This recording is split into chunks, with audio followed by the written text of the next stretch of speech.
Meu nome é Guilherme Anguinoni, eu sou pesquisador da área de solos e fitotecnia aqui do Instituto Goiano de Agricultura e hoje nós vamos conversar um pouquinho sobre estratégias de manejo do solo e estabilidade de sistemas produtivos de algodão. Esse é um tema interessante que cabe bem nesse ano, é um ano atípico, um ano que tem muitos desafios, né, para o produtor, principalmente para o produtor de algodão. E esses desafios e falar de estratégias de mitigação, estratégia de manejo do solo, estabilidade de sistemas produtivos, invariavelmente nós vamos precisar passar pelo manejo da água, que é o insumo mais importante da lavoura, é o insumo mais importante de qualquer cultivo. Então, para diminuir essa interferência, nós precisamos diminuir as variações climáticas que influenciam a performance fisiológica dessas culturas, e para isso o insumo mais importante é a água.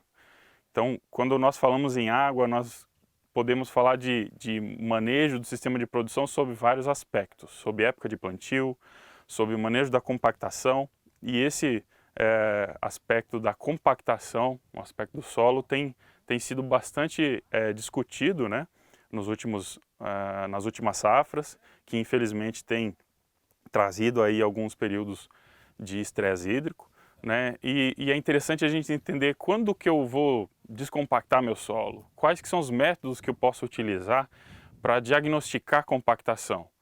Descompactar de uma forma mecânica é sempre o caminho, é sempre necessário que eu faça a descompactação mecânica a partir do momento que eu faço o diagnóstico de algum grau de compactação. Será que a descompactação mecânica aumenta ou diminui a disponibilidade hídrica? É muito comum ouvir, é muito comum ver produtores que lançam mão de uma estratégia de descompactação mecânica buscando aí fornecer mais água para as culturas. Mas será que às vezes o efeito dessa prática não tem um efeito meio inverso? Né?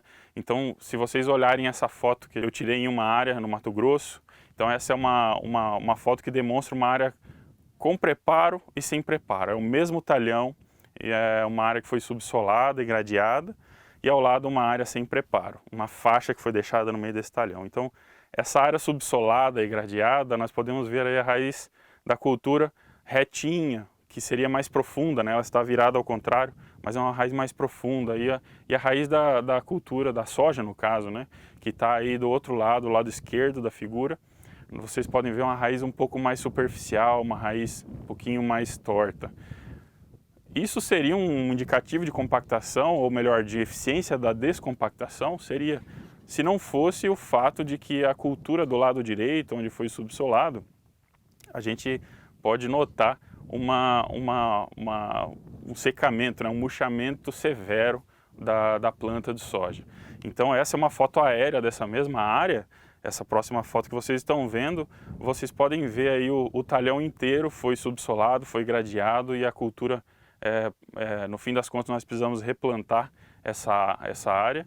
E essa faixa verde no meio, né, é só aquela área que não foi revolvida, não foi subsolada e que a cultura da soja não precisou ser replantada. Então isso indica para a gente que eventualmente um crescimento da raiz abundante nem sempre vai significar uma boa disponibilidade hídrica, né? Principalmente se isso for feito via revolvimento. Esses daqui são dados de um experimento de longo prazo, no experimento Sistemas de Produção de Algodão da Fundação Mato Grosso. É um experimento que eu trabalhei junto com o pessoal da Fundação Mato Grosso, fez parte da minha dissertação de mestrado, e eles testaram lá 5 estratégias, 5 sistemas de produção de algodão. Então, 5 sistemas de produção sob plantio direto e plantio convencional. Então nós temos aí resistência à penetração sob plantio direto, sob plantio convencional em monocultivo de algodão, em sucessão entre milheto e algodão safra e 3 rotações de culturas, né? O gráfico em amarelo é uma rotação de cultura sem braquiária e os outros 2 gráficos são rotação de cultura com braquiária, onde a braquiária fica 12 meses e 18 meses nesses 2 tratamentos. Então o que dá para notar assim de primeiro? Né? Os gráficos da parte inferior dessa imagem demonstram a resistência à penetração de 0 a 10, 10 a 20, 20 a 40 centímetros no solo, de área sob plantio direto e em cima plantio convencional.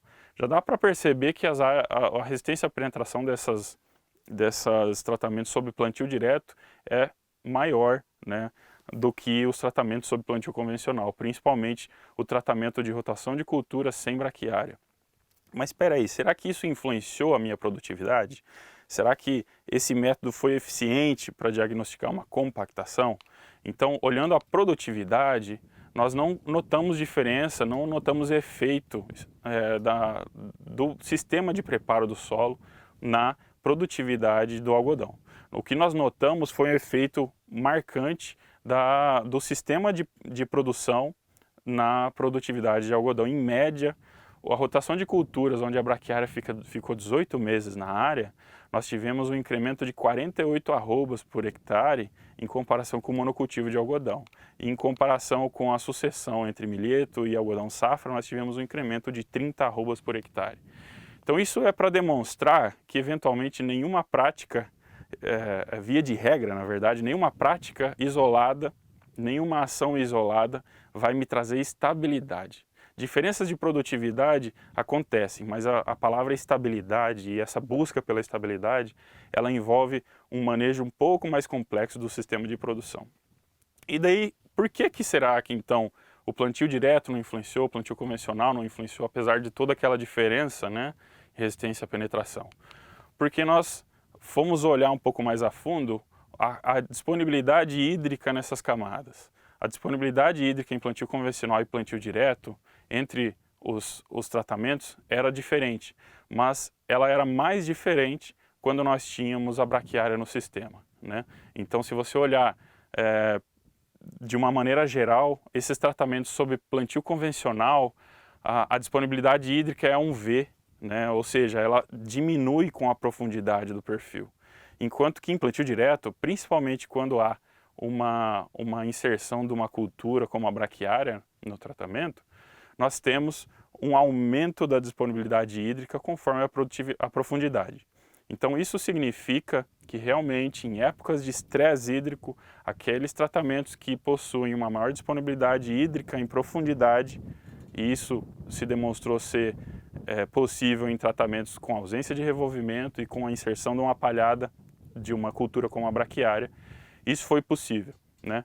Se vocês olharem esses gráficos, a média, a quantidade de água disponível média de 0 até 40 centímetros é muito semelhante em todos os tratamentos em plantio convencional e plantio direto. Só que a diferença é onde que essa água está localizada. Em plantio convencional essa água está em cima e em plantio direto essa água está lá para baixo, principalmente quando tem a braquiária. Então, uma lição que fica aqui é entender que a estabilidade é uma coisa um pouco mais complicada de conseguir, e ela é complicada porque você não consegue atingir ela com estratégias pontuais de manejo. Aqui no IGA, então, nós temos um experimento que testa hipóteses semelhantes, né? Um experimento com a conformação um pouquinho diferente. Ele tem 3 anos de condução. Aquele experimento que eu demonstrei da Fundação Mato Grosso tinha 7 anos de condução na época que nós fizemos esse estudo.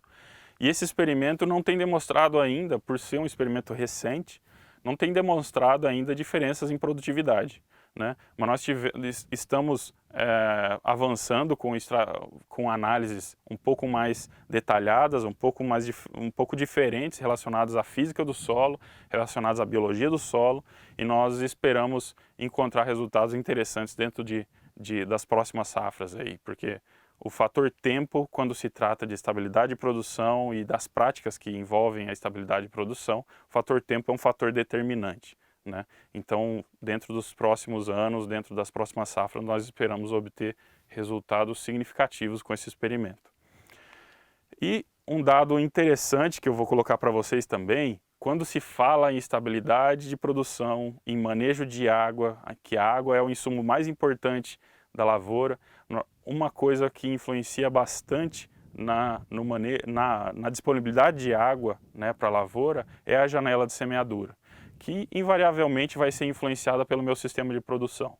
Um sistema de produção onde eu tenho um algodão safra semeado após uma cobertura como um milheto, ou um sistema de produção onde eu tenho o algodão semeado após uma soja que causa uma semeadura mais tardia do algodão, isso tudo vai influenciar em quanto de chuva, qual é o volume acumulado de chuva que o algodão vai estar recebendo influência. Então, nós fizemos, tradicionalmente aqui no IGA, toda a safra conduz um ensaio relacionado a cultivares de algodão.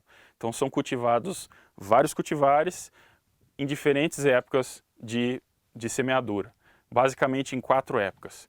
E nós fizemos o apanhado desses dados de 4 épocas dos últimos 4 anos.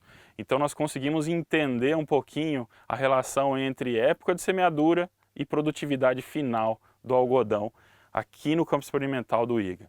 E é um dado inédito, né? Um dado que nós apanhamos, o que nós construímos, o que nós coletamos ao longo desses últimos 4 anos. E então foram 180 180 casos, né, estudados, divididos em 4 safras, e o que nós conseguimos entender é que, basicamente, em média aqui no IGA, até o dia 25 de janeiro, a gente consegue atingir ainda as 275 arrobas por hectare. Por que nós usamos esse valor? Porque é um valor aí próximo, né, das 300 arrobas, não é um valor tão alto, não é um valor inviável, né, mas assim, é um valor que significa o quê? Que quando eu avanço além do dia 25/1, pelos experimentos que a gente faz aqui no IGA, a gente tem visto uma probabilidade baixa de atingir essas 275 arrobas por hectare. Também conseguimos enxergar nesse slide que aquela semeadura que a gente faz atrasando do dia 1º de dezembro até o dia 20, nós temos uma perda média diária de produtividade de 1,3 arrobas. Enquanto que a gente vai comparar com esse atraso entre o dia 21 de janeiro até o final de janeiro, nós temos uma perda diária de produtividade de 4,7 arrobas. O que isso significa? Isso vai impactar diretamente no meu risco, né? Então o risco, quando você faz a semeadura de um algodão, o risco de perda ali numa janela antecipada é menor do que uma janela mais atrasada. Ah, Guilherme, mas o produtor, ele já sabe disso, ele entende, tudo bem. Mas aqui nós estamos mostrando dados onde nós conseguimos medir, onde nós conseguimos, de uma forma numérica, descrever isso com os dias. Então, uma coisa interessante que nós conseguimos ver uma perda de 4,7 numa janela, 4,7 arrobas por dia numa janela atrasada, em comparação com 1,3 arrobas por dia numa janela mais adiantada. Então, atingir estabilidade de produção também passa por esse manejo e por isso que é tão complexo atingir essa estabilidade de produção. Obrigado pela atenção e contamos com vocês no dia 16, com a presença de vocês, venham discutir com a gente. Quer saber mais sobre este assunto? Participe do 18º Dia do Algodão, no Instituto Goiano de Agricultura, em Montevidéu. Inscreva-se pelo site da Casa do Algodão, que aparece aqui embaixo, e fique por dentro do que existe de mais moderno na cultura do algodão. As inscrições serão feitas somente pela internet e as vagas são limitadas. Garanta sua vaga, inscreva-se e participe!